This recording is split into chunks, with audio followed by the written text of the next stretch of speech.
Thoughts Radio presents Fresh Tomatoes, the movie podcast. Hey, I can look at myself naked. Are you stoned or something? They tried stoning me, my dear. It did not work. He likes to create his own sauce. Well, did you sleep with a man who also slept with Mom and Grandma Catherine? What? You slept with Dad? Alright, which one of you sardines called this meat? Whatever, Major Loser. Let the party begin! Hello, and welcome to Fresh Tomatoes, the movie podcast, Spooktober edition. The quiet presence in the back of your mind that won't leave you alone. That's Chad Ekowitz. That's Simone LaRue. And our special guest. Sorry, we're actually introducing you. Okay, Yeah, that's fine. I thought that you'd left the pause just there for me to jump in and go, no. No. We were gonna make a grand thing of it. So we'll do that now. You might know him from the No Sleep podcast. You might know him from the haunting of your dreams. You might know him just as the most wonderful human being. Ladies and gentlemen, our guest today, David Ault. Thank you very much, Chad. Hello, everyone. Thank you. Oh, it's a pleasure to be here. Thank you so much for joining us. Yeah, we're really excited. So talk us through your Halloween as it is. Ooh, my Halloween. Well, for the last 3 Halloweens, in fact, I've been on tour with No Sleep. So I've been over in the States or over in Canada. So last year we were in Los Angeles finishing off our tour, and then the previous 2 it was our Halloween specials in Toronto. But obviously with 2020 being the way it is, that's not really happening at the moment, which is a tremendous shame. But the year before then, I was doing my ghost walk on Halloween night, which is always a lot of fun. So, That's so if anyone is ever around North Yorkshire and fancies a ghost walk, just let me know, because Ripon is it's an old city. It's the second smallest city in England and has a lot of really interesting stuff. Chad, I think you have to go to North Yorkshire. I mean, it's happening. I've booked my train already, as we were talking. Yes. That sounds amazing. Because it was 4 years ago when the lady from BBC Radio York came along to try and drum up some support for us. For the Halloween Ghost Walk, which is very kind of her. And so we took her around a few of the spooky places. We went to the workhouse, which is the best preserved Victorian workhouse that there is in the country. And we went over to the cathedral and things like that. And we have a little story that we tell at the cathedral as we're coming up the South Steps. And it's a story about a young gentleman who was going to his choir practice late one evening. And as he was coming up the steps, he saw a short-haired priest leave from the south door and start walking towards him. And of course, this being friendly Yorkshire, he said hello and asked what the time was. And the short-haired priest walked straight through him and disappeared. Oh my God. And so I was saying this, and I was telling her this story, and I sort of swept my arm around to say, and from the south door came a short-haired priest, and lo and behold, a short-haired priest from the south door. Yes! Oh, that's so cool. On this misty Halloween morning as we were being filmed for BBC Radio York. Oh, that's so cool. We didn't even pay him. It was just great. It was oh my gosh. Was he quite startled by your reaction to him? I think so. I mean, seeing a guy in a top hat and a guy in a cape just dissolving into laughter. Yeah. You see, it's a Halloween miracle. This is why this is exactly. This is why this is the best time of year. I love this time of year. It's absolutely perfect. And I mean, I would love to just have David tell us stories for the rest of the podcast. Just have my whole life. It would be perfect. But this is the podcast where we review 2 bad movies and say very nice positive things. And it is Spooktober, when we have to start off with mine and Simone's personal favorite horror director, James Wan, and his absolute pure shame of 2 movies. I mean, how could he do this to us? How could he? Every now and again, you know what? Not everybody turns out perfect stories every time. And for him, his less perfect stories were made into movies. And it's okay. Well, yeah. They're the sort of films where you could quite happily just eat through 90 minutes and Yeah. it's fine. They're not so terrible. They're unwatchable. Yeah, But sure. they're certainly not up there with his best. Yeah, I think the thing is that we just expect more from him, and we Yes. know he's capable of better. Yes, Exactly. absolutely. Absolutely.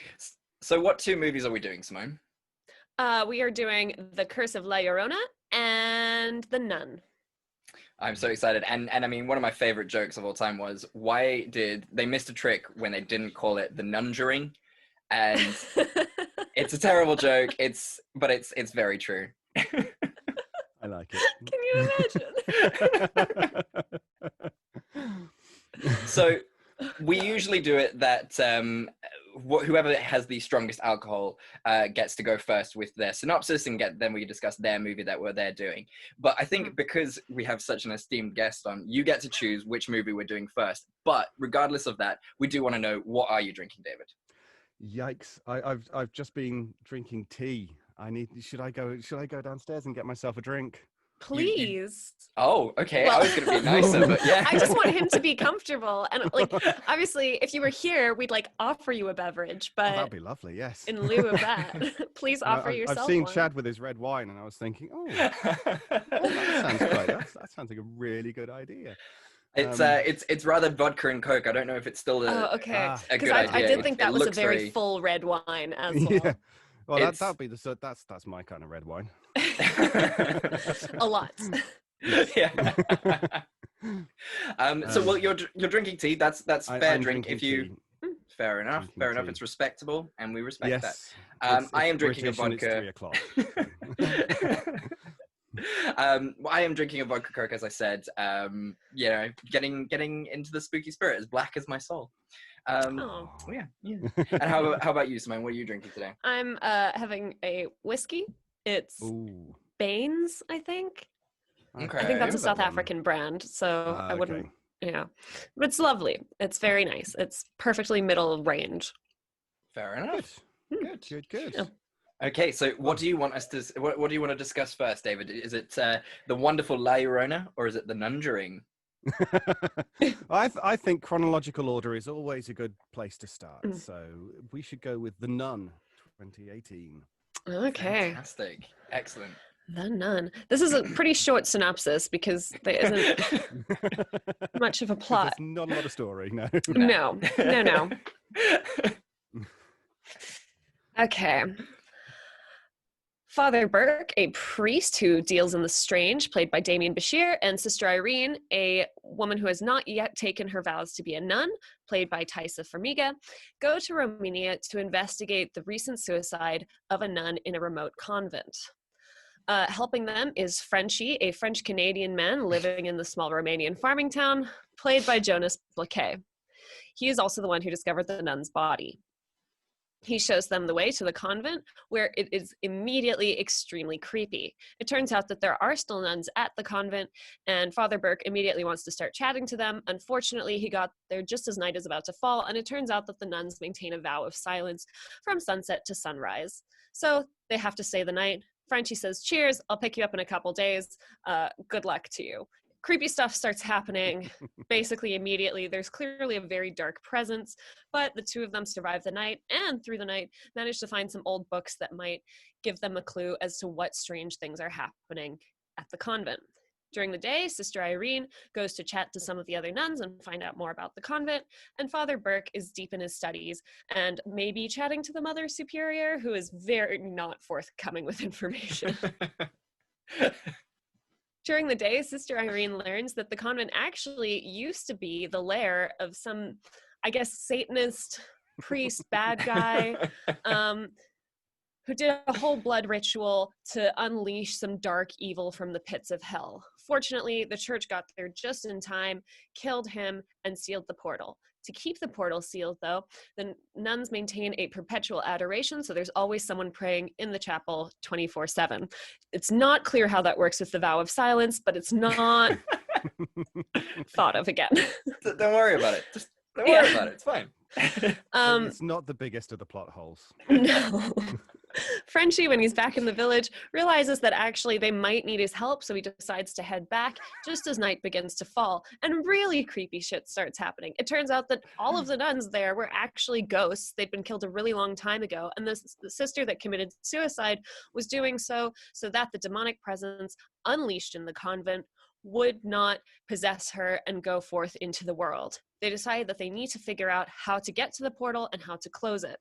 To do this, they use Sister Irene's sort of psychic visions that she sometimes has to find their way there. They fight their way. Frenchie helps them. Eventually, they manage to seal the portal. They think everything is done, except it turns out that Frenchie became the vessel of the demonic presence in the chapel, who we now know is the demon Valak. And that leads nicely into the first Conjuring, where Ed and Lorraine Warren are trying to perform an exorcism on him back in Canada, and Lorraine sees the vision of Valak that would fuel her through the Conjuring 2. The end. It's just a big circle. That's a lot more story than there was. It was quite, like, when you get to the end, you're like, huh. I think that's a perfect reaction to it. Okay, yeah.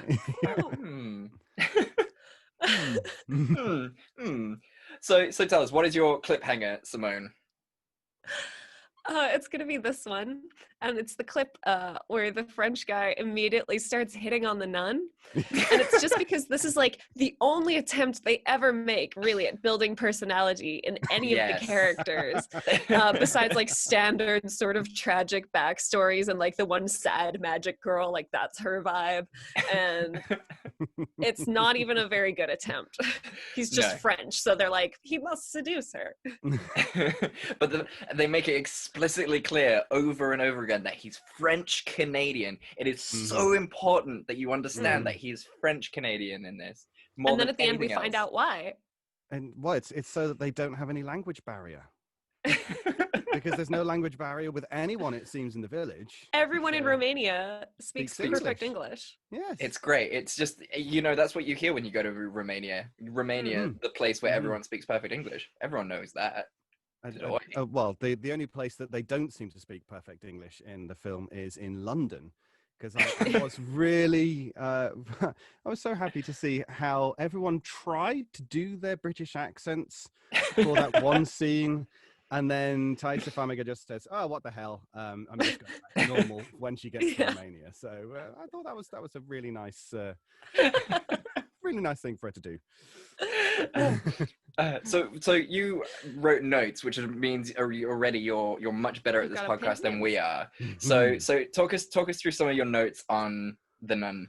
Well, I went in with low expectations, and with that intention in mind of trying to find the good points. And I thought, as I was saying to you guys just before we started recording, that when I was first asked to be on the podcast, you asked nicely, and then you gave this really good idea for a podcast, and I thought, this is brilliant. So yes, trying to find the positive in something that has been universally panned, which I think is just, it's such a nice thing to do in a world and in a year like this one. So I went in with low expectations, but looking out for the positive. And right immediately I thought, wow, there's a really good spooky atmosphere. They've done very well with the presentation, with the set and everything, and that first set piece where the nun floats down the corridor and the candles go out and either side of her. That looks really, really good. And the ravens are there, and they're all going and looking at everyone. And it's, I thought, oh, they've really done nicely on that. Then yes, and then the rest of the movie happens. We then go to Rome, and I did like the Monsignor saying, "Father Burke, shit." I think it was him doing a Sean Connery impression. You never know. Then, one thing I did notice. So when they arrive in Romania and Frenchie says, "You're out in the sticks here," and they put their suitcases onto the truck. That is so the truck funny. drives off. Yes, but did you notice the number plate on the truck? No. What was the number plate? VAL I think it was Ah. A1AK. It's the name of the demon. It's there. It's on there the from the number plate. beginning. That's Yes. so To be fun. fair. Apparently they did this in Yes. The Conjuring 2 as They well. did. They hid on the Valak's bookshelf. name. On the Yeah. bookshelf. Yes. They say yes. they hid it, but I mean, it was I mean- was so obvious. I mean, who has letters as just like random placeholders in the middle of your book cupboard, and they're just like, yeah, this will do fine. I'm so stupid with details like that. I really like. If I were a prey animal, I'd get eaten so quickly because my observation skills are garbage. I don't know. It's for me. It's just something that I like to look. Things like number plates, and it's Yeah. not. I'm not a number plate spotter or anything like that. But I just like to see if there's anything that if people are missing anything Sneaky. in there. Yeah. This meeting has been upgraded by the host and now includes unlimited minutes. Oh, You're welcome. Yeah, congratulations. Mr. Moneybags over here is apparently Oh. sponsoring this. Okay, I'm really scared now. I'm gonna have to check with my bank accounts.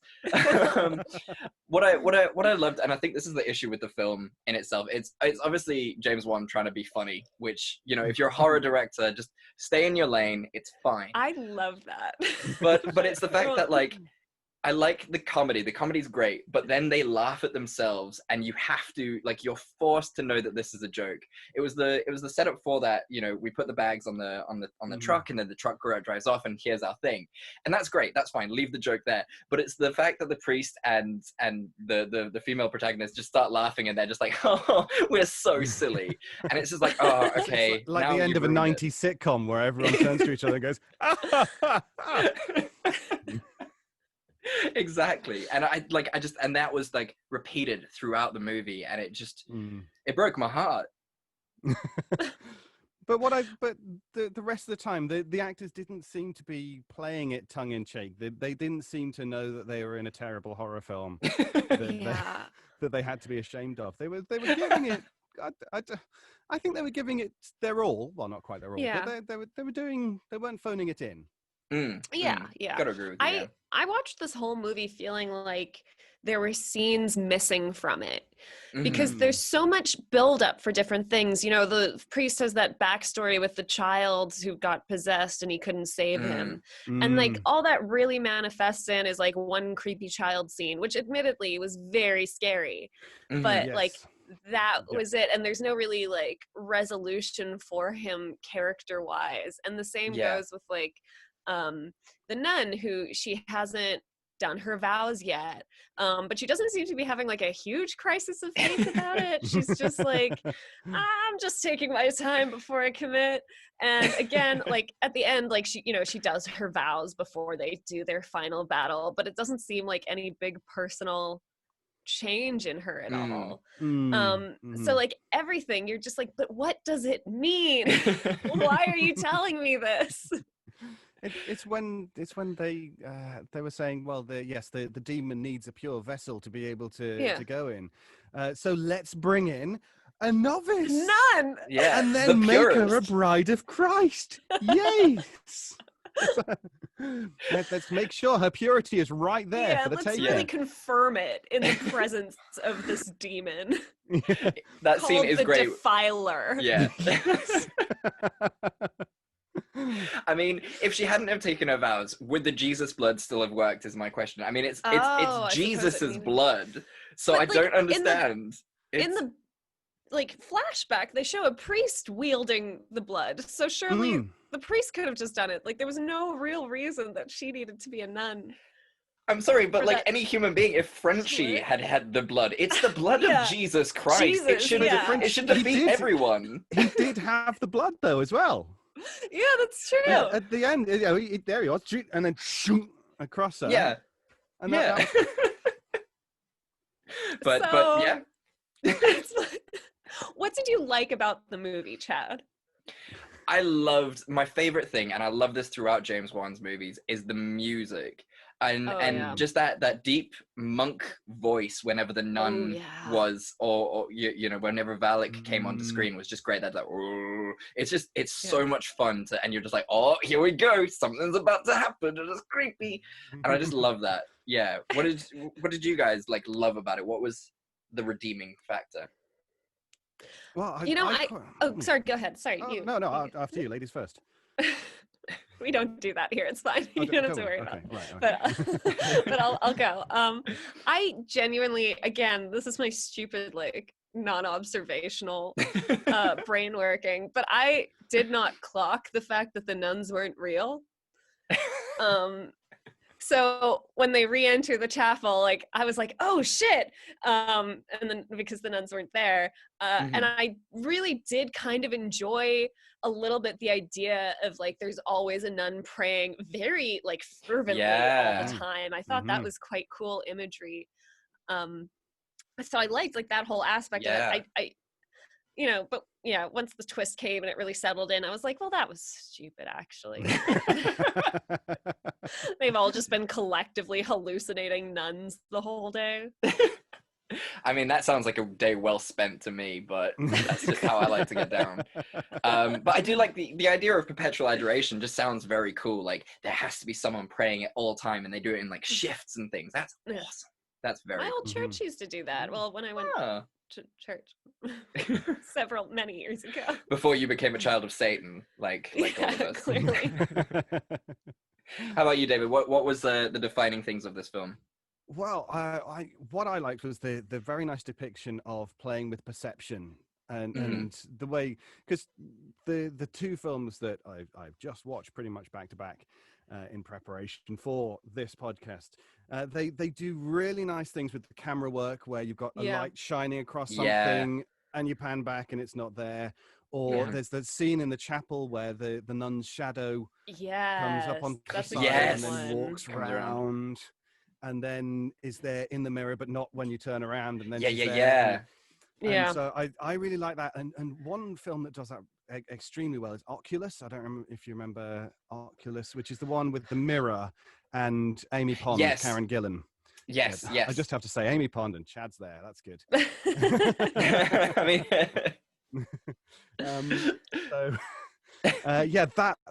that was a really nice one where you just didn't know what the characters were picking up, because in that one, Amy Pond picks up an apple and bites into it, and it turns out it's a light bulb, and she's just bitten into. So, that it's a really, really good thing, and that's why I liked the fact that the nuns weren't real.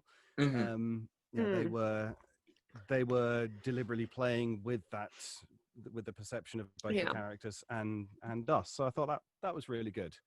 Yeah. I think it's still overall it's okay. There's just silly bits that just stand out in your mind, and you're just like, well, that was ridiculous. Why is this a thing? But overall, the whole thing with the bells, the graveyard. Yes, same. Yeah. All the moment they show the bells ringing, I was like, okay, well, someone's gonna get buried alive. Like, I wonder what's gonna happen with this Chekhov's gun. Oh, this film had Chekhov's gun. Exactly. There were Chekhov's guns everywhere. It's like, you haven't taken your vows yet. Mentioned a few times. The bells. What are the bells for? And then there was the one I couldn't save. This is the one that could be used against me if ever there was a defiler around that could play with my position. I suppose that it was all of those were slight, but the nun landing on Frenchie from the tree. Oh yeah. Yeah. You could tell just from the start when the angle, over there is a scary nun, and she is just slid off like a Dalek. And then he goes closer to look. It's insane choices in this movie that as well. That's the beauty of like old school James Wan, like Conjuring 1, Conjuring 2, those kind of films. Like, no one is really stupid in those films. And I mean, but in this one, they're just like dum-dums. All of them are just dum-dums. That scene where they're walking through the sheets, like the white sheets. I mean, first of all, who's doing that much laundry and who needs that many white sheets in this abandoned convent? But they're just like, yep, cool, we'll walk through this crazy sheet land. That's absolutely fine. Like, no, make wise choices. Make wise choices. Do not follow the spooky, scary ghost. And I think that's sort of just a general thing in horror films anyway. If you're at that level, then woe betide. Well, you deserve everything you get. So I think as we're entering spooky season, just to round this off, let us quickly discuss the order of Conjuring films. So just for our listeners, and just as a general reminder, you've got Conjuring 1, Conjuring 2, Annabelle, Annabelle 2, Annabelle Comes Home, The Nun. Am I forgetting anything? Animal Creations was one Annabelle as Creations. well. Yeah. So it's essentially 7 films, so almost a Harry Potter's worth of films to rank. La Llorona as well. Is that part of the loosely tied in? Yeah, the priest was the same priest from the one Annabelle film. Yes, so which I thought was adorable. Yeah. Yeah. So David, let's give each other a bit of time. Once you've ordered them, just ding or just start saying words. So let's give ourselves some time to order them, and then we'll say it. Are we ranking them, or you're ranking them? Okay. In the order. Yeah. Oh God. Okay. I wish I'd written it down now. Yeah, because I've only seen 4 of these. I've only seen right. Oh, that makes your life a lot easier. Yes, and the 2 that I've just watched. So. Oh God. Okay. So really, I think you've listed the ranking right there. Yes, pretty much. Yeah. Although, which one was worse, The Nun or Leo one? I think The Nun was just marginally better. Ooh. I kind of agree with you. Yeah. Yeah. Okay, so Simone, in terms of the 8 films, the Wanaverse, what are you thinking? I think the first Conjuring, like, that was scary. I've rewatched it a couple times, and it's scary every time. It's really good. I loved Annabelle Creations. That was also so good. Properly spooky.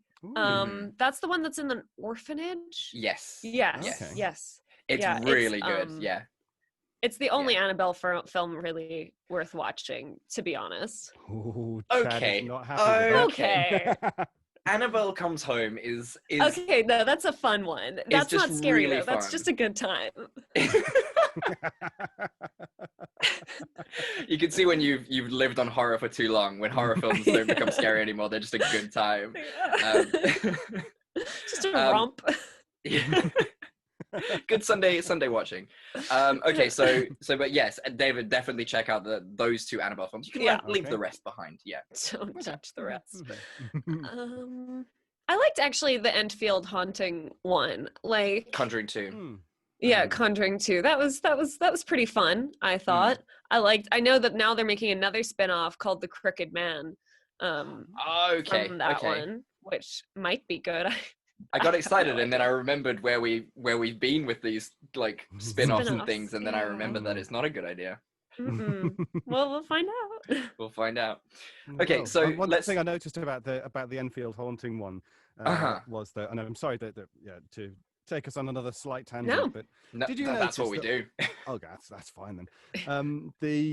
That's actually one. If you've never listened to Shadows at the Door, the podcast, which is the podcast I do with Mark Nixon, we have a story, a ghost story, and then we have the discussion afterwards, and the discussion is pretty much 80% tangents. Yeah, so, we're right up there with you. That's good podcasting, in our opinion. It's just letting it go. The scenes that were filmed or that were set in London were washed out, grey, colourless, and the scenes in America beautifully sunny and colourful. I was just like, you've played with your filters there, haven't you? To be fair, this was poor person London. Oh, that's true. Yes, fine. Yes. Poor people don't get colors. Yeah, it's too expensive.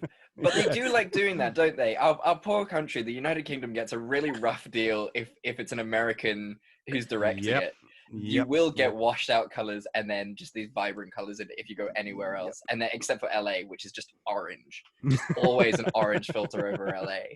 But you know, England has color. It's not always raining. Today it's sunny. Absolutely, yeah. It's beautiful outside. And our government told us to say this. and it's funny that when I started doing voice acting like 15 years ago, which is it's awful the amount of time. But anyway, 15 years ago. As a British person, it was mainly American groups that were doing online audio drama. Yeah. So, of course, what do I get cast as? I get cast as villains. Yep. People with agendas. Or posh. Those are the three. Nothing else. Did you not get typecast as the gay person as well? Because I've often had that experience, but that's maybe just me. Yeah, David was very quiet there. He was like,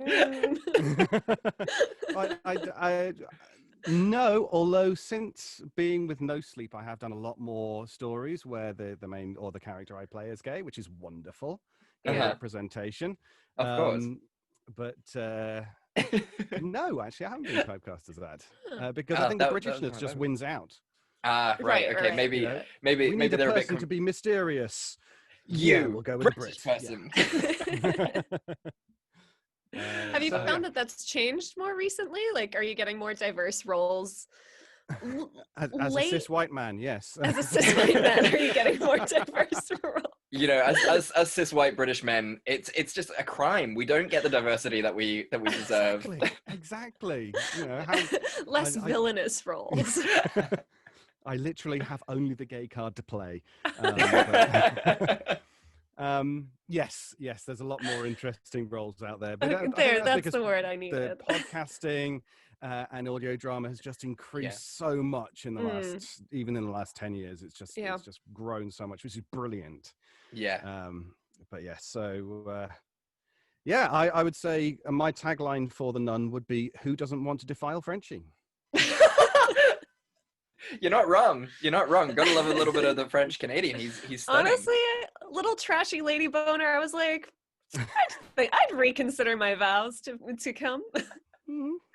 I think I might get that tattooed on my neck. Little trashy lady boner. That's great. There's a subreddit called Trashy Lady Boners, and it's just women perving over like the trashiest men. Yeah, that scene where Frenchie's like all hitting on the nun, like, ooh. He gets very close, and you're just like, you smell, but I'm about it. He was there because he had his shirt open, his night things open. His hairy chest was there. Beautiful piercing eyes. He looked great. Could deal with a little bit of Frenchie. Yeah. Exactly. So this is why you get typecast as gay, Chad. It's been an anomaly till now. I never understood it. Solves the mystery. What? So David, David, brought that up independently. Yeah. Look, I mean, when you see a gorgeous man, you gotta comment. You gotta say words. You gotta feel. Absolutely. And the fact that we can team up on this is great. There you go. Would you like to team up on Frenchie? Yeah, I mean, I'm down. Good stuff. If the actor wants to get in touch, we've got some sexy times for you over here. We can tag him on Twitter and just make him real uncomfortable. I think he would probably like the attention. Yeah. Just give him this bit of the audio clip. So, David, what we do after we finish reviewing the movies is we like to say a scene that could have saved the movie. So it's called that, but we're very fast and loose with what the words say. Scene that could have saved it. Sometimes it's the whole movie needs to be revamped. Yeah. Sometimes it's a character. So what do you think? And I'll give you a bit of time. I'll go to Simone first, but think of a thing in this film that would have just made it exponentially better. Simone, what is your scene that could have saved it while David's thinking? So for me, I think this movie didn't actually cover the most interesting part of the story. Because for me, what I want to watch is a whole convent full of nuns, and this evil has been unleashed. Maybe someone falls asleep while they're doing their perpetual adoration or whatever, or maybe someone is like intentionally a little bit villainous or something, and it's just like the slow realization among these nuns that there's a presence and there's possession, there's like murder, people are turning on each other, maybe there's like this hysteria angle as well, so they all think that they're having some sort of collective vision, and like, you know, they could have really gotten spooky with a bigger group cast, and then it ends obviously with this nun hanging herself, and Frenchie arrives, sees the body, and like as the nun gasps her last dying breath, Valak transfers into Frenchie, and we can go straight to the other Conjuring movies. Like, I felt like all of the events in this movie were totally extra and unnecessary, when like the real interesting story is like, how did all these nuns like not defeat this evil and like get horribly murdered? Yeah, I think that's good. And then it also plays into the name as well, because who is the nun? Yeah. Which one is it? Which one is the nun? Yeah, I like that. That's a much better movie. How about you, David? What's your scene that could, you could then rename it as "And Then There Were None." That's so much better. I love it. I love it. Netflix, hit us up. We'll do Guys, it. come on.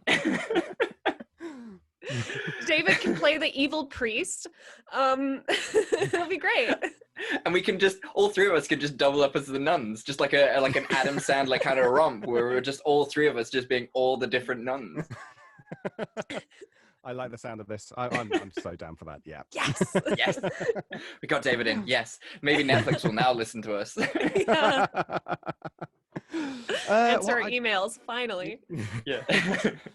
So yeah, I think that's actually a really good idea, Simone, because I think it was all extraneous. Yeah. It was entirely superfluous. It's let's get two people into a spooky place and just see what they do. Yeah. And the whole thing with the blood of Jesus. Yeah. Come on, pick a saint at least. Like, Jesus was a bit on the nose. Yeah, it's sort of Big guy. it's only the blood of Jesus can save us. And why is it in this abandoned? I wanted to know why the church actually kept it on as a convent, etc. But no, I think if I was to say a scene, I would basically say exactly what Simone said. So It is amazing. Go Simone. There you go. Every Yeah, now and it is. again, I pull one out of the hat. And that is the thing, like, I think that is the biggest problem about this movie, is the fact that you just don't care, because it's supposed to be an investigation, but all we find out is nothing matters, and it's all just about Jesus. Yeah. And yeah, it's ridiculous. But for me, the scene that could have saved it is no zombie nuns. Guys, why are there zombie nuns in this? They get defeated by shotguns. Zombie nuns. Oh yes. Zombie nuns. Why? That was what was so funny with the flaming cross, and there she is. She's now a flame. The cross hasn't hurt her at all. Well, okay, it's made her go up in flames, but and then Frenchie shoots her. Yeah. Zombie nuns. It makes no sense in the context of this whole movie. Yeah. And yeah, it just really upset me. No. Yeah. Okay, and then to round off the movie, just to tie a little bow on it, we ask, would you watch this again, and would you recommend it to people? So David, would you watch this again? Would you recommend it to people? I don't really think I need to watch it again, personally. Yeah. I think I have better things to do with said. with an hour and 36 minutes. Would I recommend it? Only if people have got through all of my other recommendations first. Nice. That's good. That's So it's fair. right at the bottom of that list. Yeah. Excellent. It's not right at the bottom of the list. There are a lot of films I really would not recommend people watch, but this one's just it's in the if you want to kind of category. Yeah. Yeah. How about you, Simone? Would you watch it again? I feel like this is a movie I would play if I were having like a Halloween party or like a spooky, scary party, and like I'd leave this on in the background while we're eating our snacks, and like people can talk over it then, like it doesn't really matter, and like it's just for everyone to have a party and have a good time, but like it's not one of those movies where it's like shut up, we need to watch this, you can't miss anything. Like there's important plot points here that you're missing. If you don't watch this scene, you won't understand anything that's happening. It's the blood of Jesus. Or handily crafted into this lovely little Fabergé egg. The Fabergé egg, though, like the beauty of that and the delicateness of the little cup was great. I love that. That's the real It thing was worth beautiful, preserving. yes. Yeah. And then Frenchie just spitting it all over the nun. Yeah, that was a great scene. Just okay, we'll just drink the blood of Christ. That's fine. I mean, I know that's what you're supposed to do in church on a Sunday, but it's a wine. It's a metaphor. It's not literal. Symbolic. Yeah. Yeah. And surely, having swilled the blood around his mouth in order to spit, why would he then be possessed? Yeah. I mean, there are other orifices that I guess were Christ-free, so she could have used one of those. I think that's your way in, Things- Chad. Well, my joke was things priests say to little children, but I liked your joke too. I at least kept it professional. We told you not to expect great things. Oh, all right. Back on track. Okay. I would only recommend this, and I would only watch this if we're having a Conjuring marathon. Yeah. It needs to be part of it. It's something that you can't get away from. It's very much like Harry Potter and the Order of the Phoenix. You have to watch it because it's part of the whole thing, but you don't really want to. And Yeah. you know, this just kind of, you know, in the grander scheme of the Conjuring films, you do have to watch it. It's the one that you put on at sort of 4 a.m., 5 a.m., where everyone's just dozing Yeah. off, and you've had the good stuff, and just, Yeah. it's there in the background if you want to have a nap. Yes, Exactly. that's Exactly. a perfect description. Yeah, excellent. Mm. Well, there we go. All right, shall we then move on to The Curse of La Llorona? Yes, let's. Beautifully pronounced, Chad. Thank you. It took me a couple months to get that right. I've been prepping for this. Okay. It's good because I've been calling it the Curse of La Llorona, and I was. How embarrassing for you. I know. It's Really- a good job this isn't being recorded so that people can see my ignorance. We'll cut it out. Yeah. Thank you.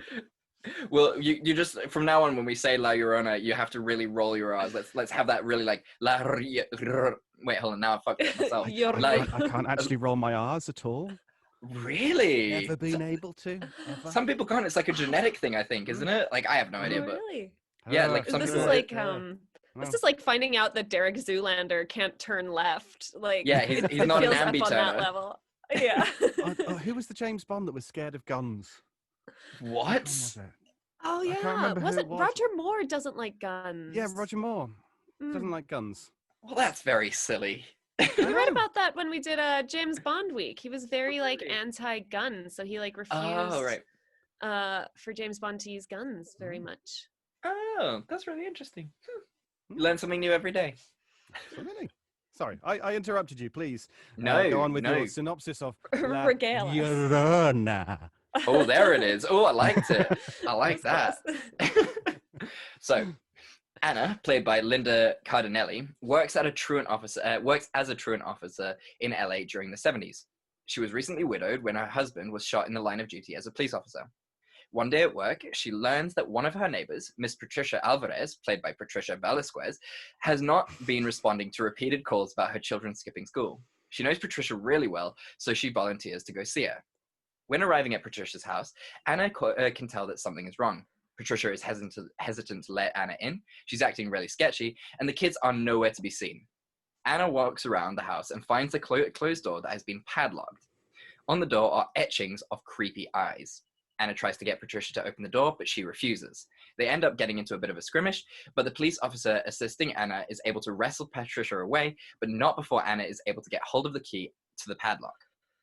When she opens the door, she sees Patricia's two boys, absolutely petrified, hiding in the corner of the cupboard. They ask Anna to close the door again, with them inside it, and when Anna asks why, they just say, quote unquote, "You'll let her in." Thinking that the kids mean their mum, Anna takes them out of the room and into protective custody for the evening. When she delivers the boys to the care home, she notices some strange marks on the boys' arms. They look like they're strange burns. When Anna asks how they got them, the boys just say, "her" again. Later that night, we see the boys in a care home. The older brother wakes up and goes wandering the halls. The younger brother slowly follows behind, and unfortunately, they run into La Llorona and get killed. Anna gets a call in the middle of the night informing her of the fact that the two boys are now dead, and she is told that they were drowned down by the river. She arrives at the scene of the crime, and for some reason, the mom is there. She starts screaming at Anna, saying it's her fault the boys are dead and that it was La Llorona. The next day, Anna goes to see a priest, Father Perez, played by Tony Amendola, to talk about the events from the night before. He's heard of the Curse of La Llorona, so he tells her about the legend. Many years ago, in a small village in Mexico, lived the most beautiful girl. One day, she fell in love with an enigmatic man from out of town. They got married and had two boys, but unfortunately, the husband's eyes wandered and he cheated on her with another woman. In her anger and sadness, the beautiful woman drowned her two children, the ultimate punishment for a cheating husband. When she snapped out of her rage, she was horrified by what she had done and drowned herself. The legend says that she now searches the earth for 2 children to replace the ones she killed. If you hear her weeping, then she is coming for your children, and there's nothing you can do to stop it. Lots of shenanigans ensue. Anna's kids, Chris, played by Roman Christo, and Samantha, played by Jamie Lynn Kinchin, hear the weepings of La Llorona and are from that moment hunted by the ghost. They eventually tell Anna, who then goes back to the priest for help. He tells her the church is going to take forever to get back to her, so she should go outside of the orthodoxy for help. She is tipped off to a man by the name of Raphael, played by Raymond Cruz, who left the church many years ago, but is still a staunch believer in God. After some toing and froing, he agrees to help. Turns out that all this while, Patricia had prayed to La Llorona to give her kids back and to take Anna's in their place. That's how the curse found them. La Llorona is almost successful in her ambitions, but then she isn't. I don't want to spoil the ending because this movie only came out last year, but we'll leave it there. The end. Oh, okay. Yeah, I don't want to tell what happens. It came out in 2019. I don't know how everyone else feels about spoilers, but I feel like there should be like a 2-year gap with spoilers. That's very kind of you. I wouldn't have given no such consideration. I mean, Yeah, I wouldn't either. it goes pretty much exactly how you think it's gonna go. Mhm. Yeah. Look, yeah, like I said, she doesn't like La Llorona doesn't win. That's it. You don't need to know how she doesn't win. Yeah. But yeah, it's So like there it's is like there's just some magical artifact that just happens to be the only thing that will be able to destroy the spooky, horrible curse thing that is coming after people, and just so happens that they're able to wield it. but the difference here is it's not the blood of Christ. So that's true. That's true.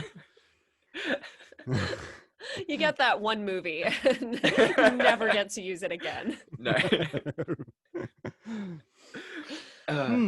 So what's your cliffhanger really quick, Chad?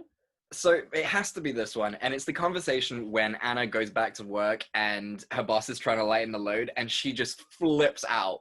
Like, I just feel the scene is very weird in the grander scheme of things because, first of all, like, she's being really mean, right? Like, her boss is just trying to help out. She's just lost her husband. She's got 2 kids to look after. She's just being, like, really nice, and she's just horrible to her boss and to her colleague. Yeah, it was a weird moment for her. I guess, like, she's stressed and she's like, no, I can do everything. But it's like, also, these are real people that your job deals with. Like, it's not like you're shuffling papers around or anything. So if you drop the ball, like, it's an actual problem.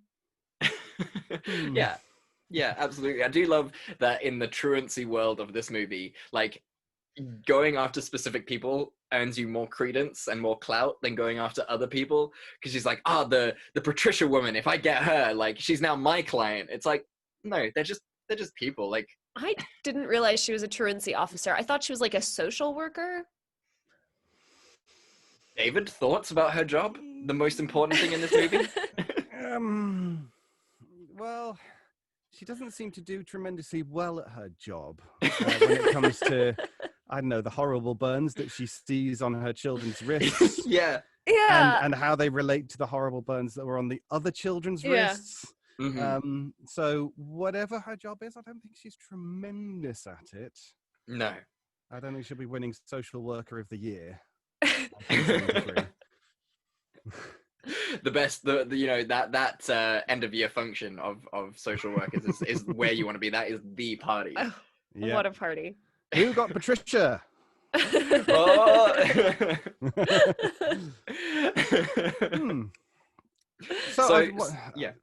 for it. God. I thought it was really nice to see Velma. She's all grown up. Yeah. I really and like that actress, actually. did you like the fact that when she came in, there was Scooby-Doo playing on the TV? Oh, I didn't put 2 and 2 together with that. That goes back to what you were saying. I'm just a big dum-dum this episode. So yeah, that was there. It was in one of the first scenes of the film, and I thought that was just a nice little nod. That's really nice. Do you think Linda Cardinelli was just like, you guys, you're just a bunch of jokers on this horror film that we're doing? Just and why not?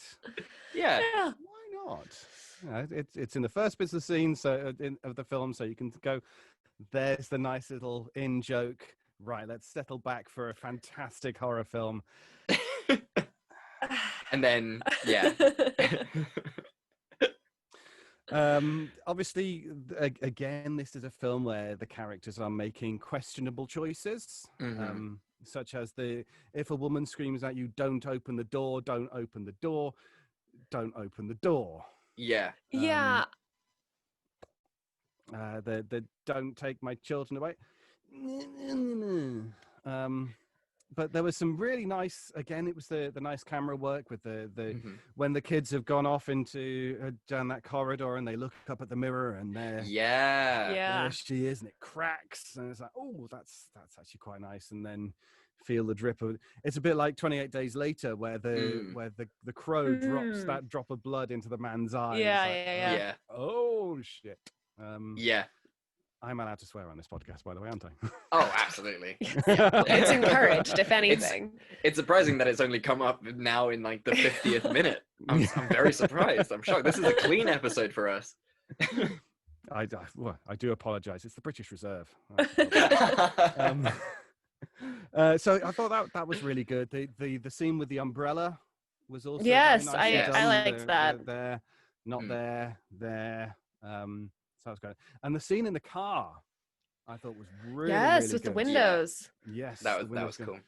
I think that child actor did a very good job with it too. Yes, I think they are. I mean, obviously they're supposed to be, but I do think the little boy and the little girl really did spectacular jobs in this film. Like above everyone else in this film, just their performance was it makes the film much more watchable than had they not been in it. Definitely, they chose really well for those two. They did. Yeah. Then there was the candles on the stairs and watching those all go out at once. And so that was also. But you got to question the choices of that little girl with her the devotion to her doll. You know, here's another Chekhov's gun. She's always holding this doll, holding this doll. And what's gonna happen? The doll's gone. And here's this all-powerful being that is stopped by a door. To be fair, it was the line of beans across the door. So if you could just take American your houses, I've been to America. I've seen how big their houses are and how many windows and doors and everything that they have. You know, I'm sure that the ghost should come in through the basement, Home Alone style. That scene did annoy me because you saw him in the sort of the action montage of getting ready for La Llorona to like come in. Like he was beaning all the doors and everything, but he was just like, obviously he just saw the front door and was just like, nah, we don't have to do the front door. That's like, who goes through the front door? That's insane. Like that is a dramatic oversight from a Raphael. Like, but why would it have to go through doors? Why couldn't it go through the walls? It's done it before. Go through walls. Yeah. It's when the kids are like running from La Llorona and they're like going up into the attic to get away, and she's just very patiently walking slowly up the stairs while she pursues them. I was like, oh, that's nice of her. Is she trying to build up the lactic acid in the muscles, trying to make them tougher so it's a more meaty feast, or what? Really work her own glutes as she goes up the stairs slowly. I think she's perfect. She's absolutely perfect for sort of the whole Spanish telemundos, because she loves the drama of the hunts. She really plays on that. So it was perfect for it. It really, the scene where she's washing the hair, also fantastic scene. Like, not making fun of it, but like that is a great scene. But she does love a flair of the dramatic, especially as well with the car scene, where she's like, one window at a time. Oh, well, this tiny little boy, he'll beat me in a window opening battle. Like, this is fine. Just, I love, like, the flair for the dramatic is what makes a good demon in my mind. I was waiting for okay, so we've had one window. Yeah. Another window. Now all four windows go down. Windows. Yeah. I thought the handbrake would disengage and they'd start rolling towards the river. I like that. But, she is quite an old ghost, so presumably she doesn't know how cars work. Well, she knows how to open a window. Oh, yeah. From the outside. Yeah, that's actually true. What am I doing?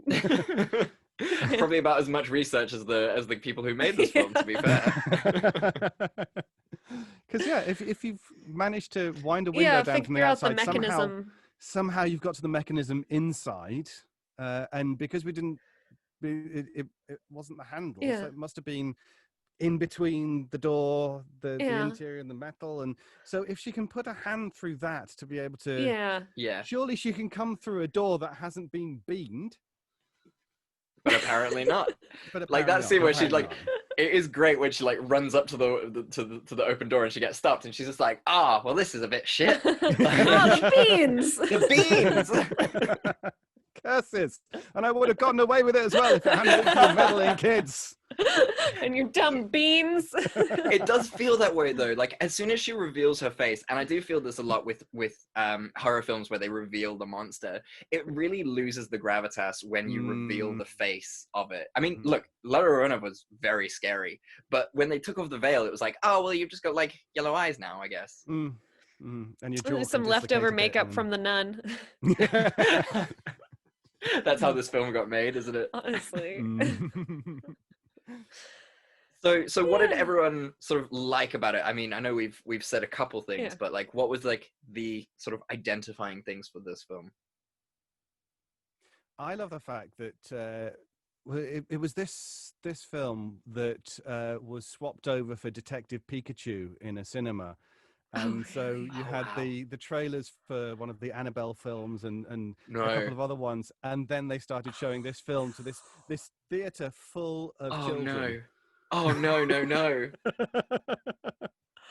And so, here's this. They think they're getting Detective Pikachu, but no, there's this woman in Mexico in 1673 Drowning her children. And basically, that's awful for children to watch. And now they're all going to be scared that La Llorona is coming for them if they don't eat their vegetables. This is ridiculous. Oh Daddy, my God. please don't ever cheat on mommy. Also, talk about like the ultimate cutting off your nose to spite your face. Like, your husband cheated on you, so you drown your kids. It tracks in terms of revenge plots. That's pretty on point, you know. Yeah. But yeah, so the things that I think, there were some really nice set pieces with, as I say, the scene in the car, the scene with the umbrella. Yeah. Those would be my choices. Yeah. Yeah, I agree. I think Raphael is a great character as well. Sort of this gruntled old man who's there to help the kids and kind of is, you know, that renegade kind of church guy. And it's just, it's really fun. It's also, what I loved about this is the fact that it is not just your like traditional, you know, horror spooky Bible story. It's got a little bit of, you know, flair Old to it, and school it's magic type stuff.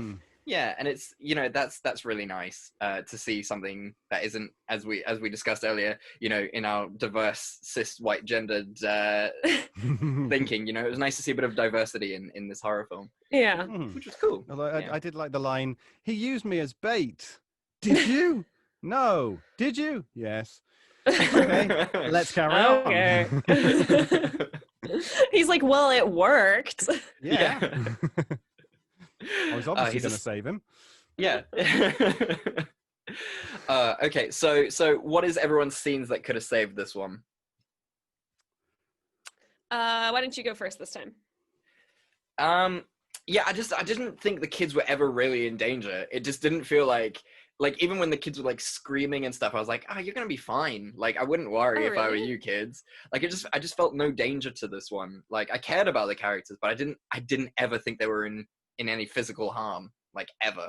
Yeah. So I just would have liked to see, I don't know, something to make me think that they were actually gonna, you know, maybe if the kids got separated, that would have been great, like for a long period of time, not just like a half hour in the house. The girl did get separated from her doll, which totally wasn't a plot device. Well, I guess I'm wrong then. Yeah, Chad, egg on your face. Whoopsie. I shouldn't make comments about James Wan films if I don't know all the truths. How about you, David? What's the scene? Wow. This is another one of those films where if everyone had just sat down and had a conversation and talked about what had happened, then I think the rest of it wouldn't have I mean, it's like most of Shakespeare's comedies. If people actually knew what was going on, talked to each other, everything would be resolved, and there wouldn't be a hilarious body swap thing. And so, if everyone had said, "Oh, there's this ghost of this white woman or woman in white who is scaring, who's chasing us and whatnot," then I think things would have been resolved a lot quicker. Yeah, you're 100% right. Yeah. Also, going back to what you said about putting Shakespeare and then a body swap, I would really like to watch that, a Shakespearean body swap. I would really love that. Just like a Freaky Friday, but Shakespeare. I would love that. That's something I want. To be or not to be. Yeah, exactly. It goes with it, but Perfect. and it's also, I'm sorry, it has to be Lindsay Lohan. It has to be that Freaky Friday. But Shakespeare. She's so good at the identity swapping movies. That's just her niche. Yeah, exactly. So Simone, how about you? What's your scene? I think that the issue with this movie is that it's pretty bland. Okay. Like, they really stick to an A plot of just, it's this mom trying to help her kids survive La Llorona.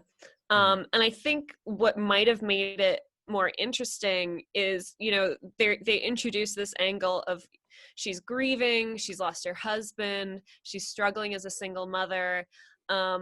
And it might have been interesting to see her show some frustration towards her kids, or so people are really calling into question whether she's a good parent. Maybe she loses her temper sometimes. Maybe she also grabs her kids a little harder than she necessarily needs to. So it's partially this battle to save her kids, but also a battle with the fact that she really resents that she's left alone, and how much she's struggling with motherhood and keeping her kids alive in general.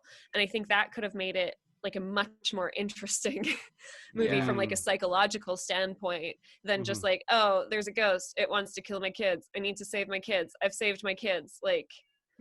Absolutely. Sort of sort of Babadook styles, sort of. Exactly. More of that vibe. Yeah.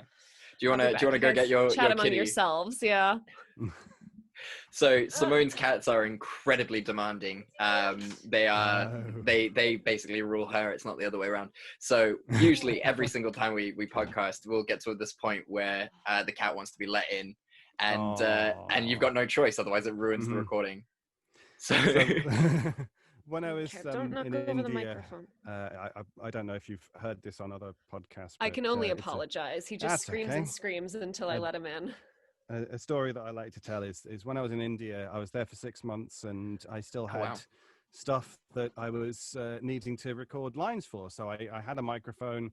It was very difficult to find a space that I could actually record in, because walls tended to be plaster or tile, and there were no windows either in quite a few places. So I found one place in my director's house, and for some reason halfway through my time there, she decided to get 2 kittens. Oh no. They were lovely little kittens. Loud. Yeah. So loud. And there would be a point where I'm there waiting for the motorbikes to go past, and I'm there, right? I'm halfway through my lines, and then oh, no. And you can't be mad at them. Look at their little faces. And then I let them in, and then they're sitting on top of my head. I did have more hair then, and just sort of climbing all over and just generally getting in the way. And oh man, so I feel your pain, Simone. I love him so much, but he's really needy. He's fine now. About he's Chad happy. or the cat? Yes. Oh goodness. Okay, so then are we recommending this? What would people watch this again? What are we thinking? I think it just doesn't have the same spooky visuals as The Nun. So that's why I wouldn't necessarily play it at a party like I would The Nun. It's just people in cars and in houses. I don't know. I don't think I'd recommend this one. Yeah, I feel the same way. I think the only time that I would really watch this is when I want to get my kids to behave one day. I'll just they're really acting out. I'm right, we're gonna watch a movie, sit them down in front of this and be right, if you don't behave, La Llorona, she's coming for you. And then I would get a wedding dress at like the local charity shop. And then if they're like misbehaving, I'll just like go put the wedding dress on, do the whole thing, just really make sure that they're well behaved in the future. You're gonna traumatize your children. Yeah, and what are you going to do about it? There's no social workers around to take me on. Where's Anna now? Stuck in 1973. Ha How about you, David? You're going to have children. You're breaking my heart, Chad. I mean, I shouldn't have children, but I think my response is the same as for the previous one. I mean, it's okay. It's slightly less okay than the Nun, but it's not terrible. It's got a couple of really nice set pieces, but the rest of it is not. Yeah, It doesn't have the same spookiness. It lacked the spooky vibes. There was like the music, everything, it just didn't set up for it.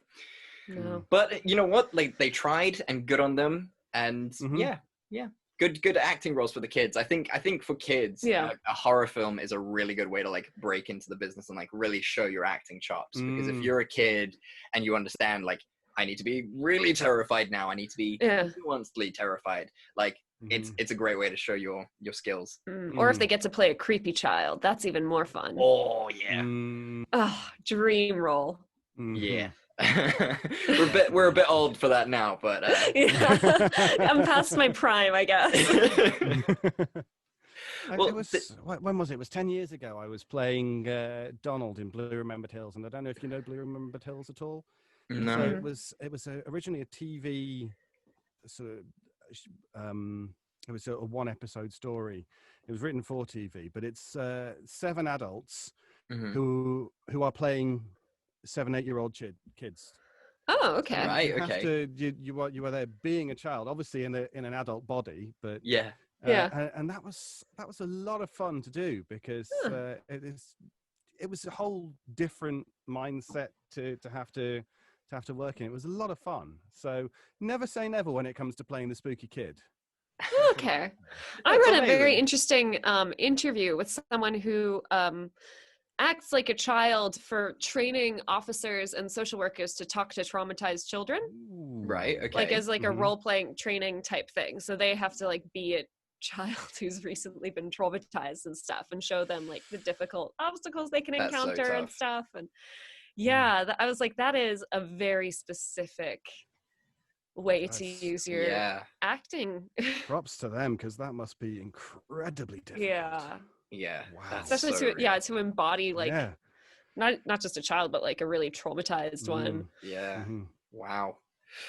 Whew, that is a heavy note. role. Yeah. On that note, David, thank you so much for joining us. Thank you for coming on the podcast. We really do appreciate it. It's been an absolute pleasure. Thank you very much for having me. Of course. And would it be right to say that we're now friends? Absolutely, yes.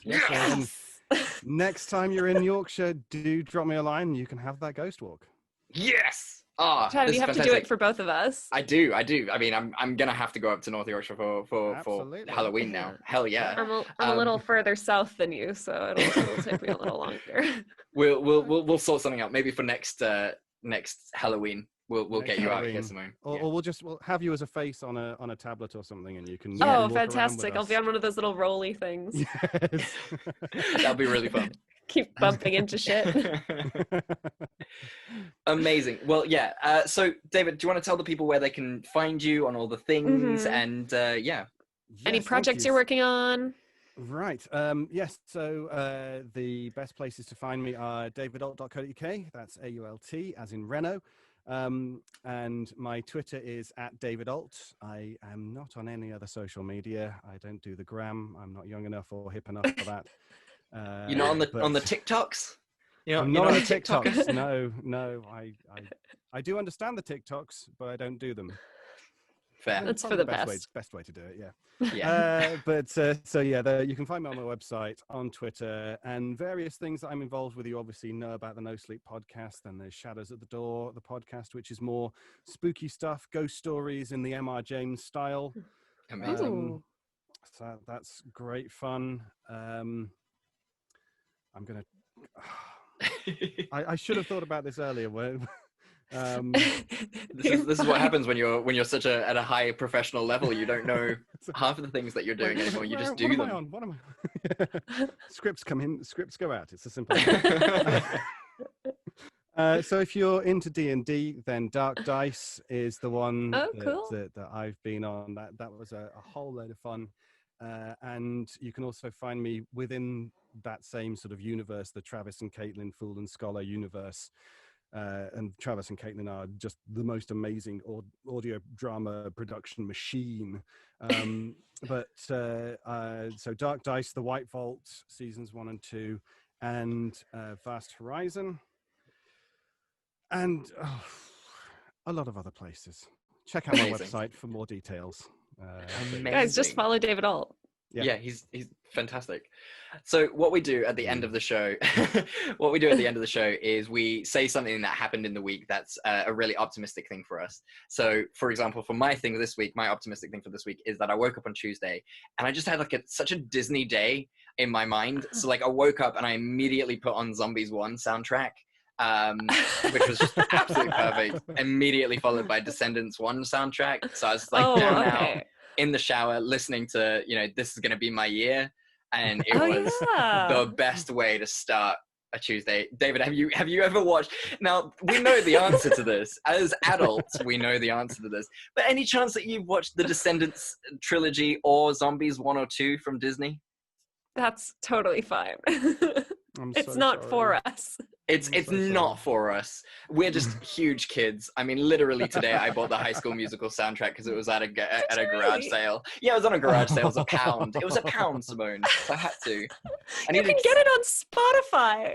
I needed a CD for my car. Spotify has ads.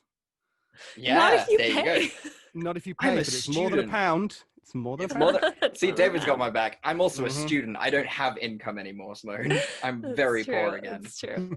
I was actually, every time I hear a Spotify ad, I get more stubborn about not paying for Spotify. Yes. Same.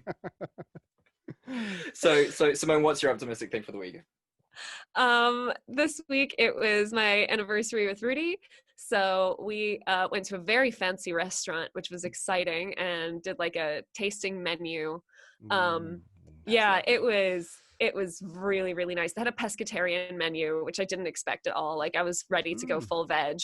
And it was just nice. I think like coming out of lockdown, we're like, I think in lockdown, initially there was that phase of like sort of like frantic creativity where everybody was like making banana bread and like, I have time to experiment with cooking. And then I think about a third of the way through, we just settled on the same 8 to 10 dishes every week. So it was really nice to sort of get out there, try new things that obviously I would have never thought to put together or had access to those ingredients and stuff. And it was lovely. It was a really lovely evening.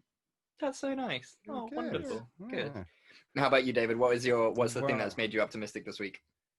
I finished off, so yesterday and today, I finished off a couple of stories that I've been writing for No Sleep, and they've been sort of sitting there on my to-do list for a while, but I finally got them finished. I sent them to a couple of proofreaders, got positive responses back, so fantastic. Lovely. Here's hoping. So that's been good, and it's nice and sunny now. And so it's after all the nasty weather and the sort of being inside, it's a lovely day, and I've made 2 new friends. Ah, that's us. That's us. You. That's you. Yeah. That's great. I think I might put it on my CV, to be fair. We're now friends with famous people. Well, guys, thank you. No, you go. I'm just going to go on one last tangent. Tangent away. One of the best things about this whole job and everything is that going around and meeting the listeners of No Sleep and the people behind No Sleep, the other actors, the writers, the artists, everyone.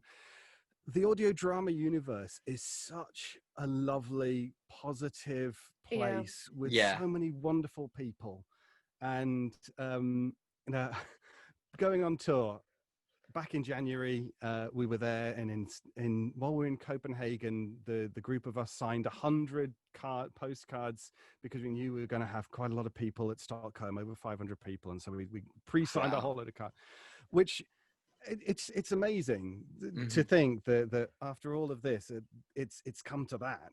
Yeah. I come back home, I do tuition, maths tuition and science tuition.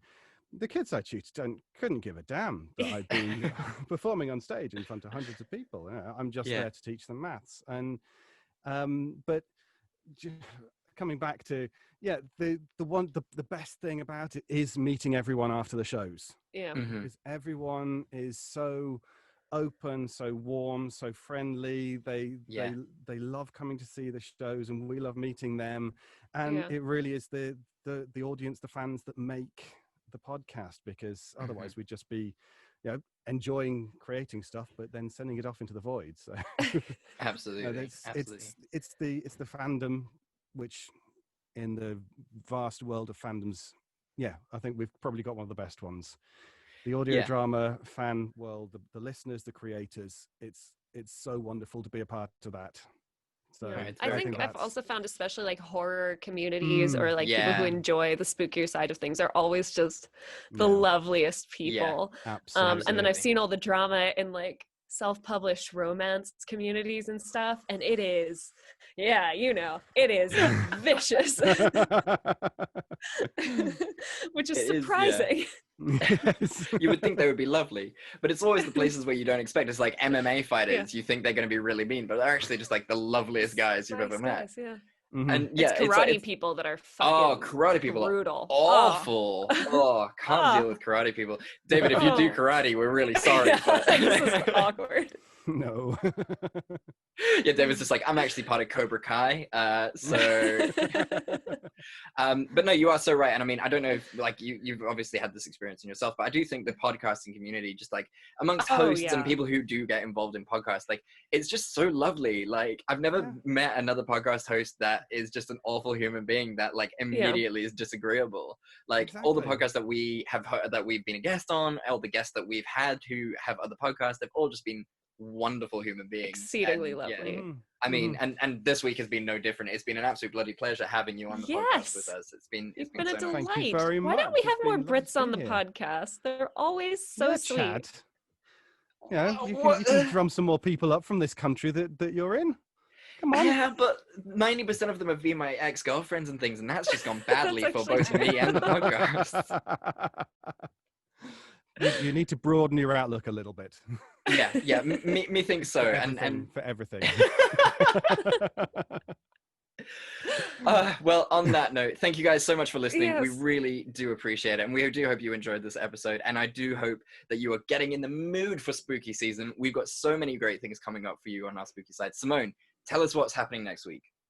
Okay, Chad, this is a surprise for you because you surprised me with Princess Diaries.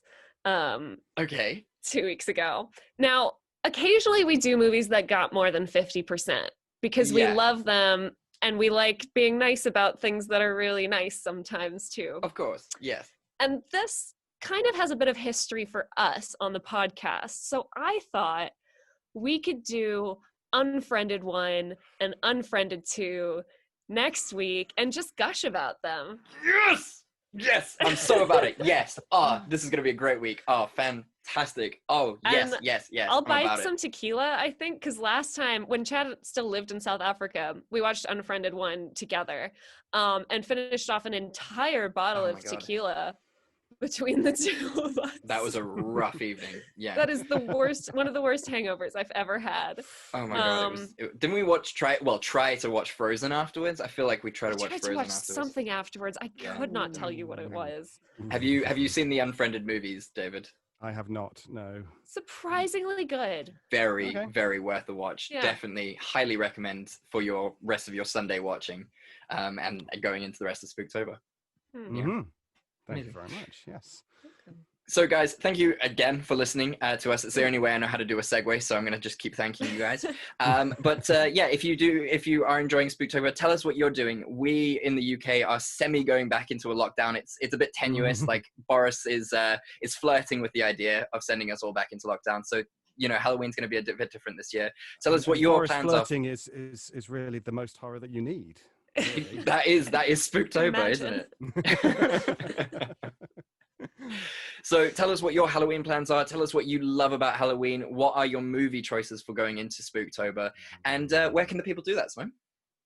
They can talk to us on Facebook or Instagram at Fresh Tomatoes Podcast, on Twitter at Fresh Tomatoes MP. They can email us at freshtomatoespodcast@gmail.com. They can check out our website, which is linked below, as well as all of our sponsors. They can click those links, and then we get like a little bit of kickback if they use those links, and they usually get a discount too. So you guys, come on, it's a win-win. It's what society's built on, isn't it? Just mutual benefits. Yes. And speaking of benefits, thank you so much for listening once again. And as we say at the end of every episode, I know that was terrible. I've lost my mind. As we say at the end of every episode, we love you, and there's nothing you can do about it. We love you, and there's nothing you can do about it. David. Love you, and there is nothing that you can do about it. Oh my god! Yay! That's my favorite one. That's great.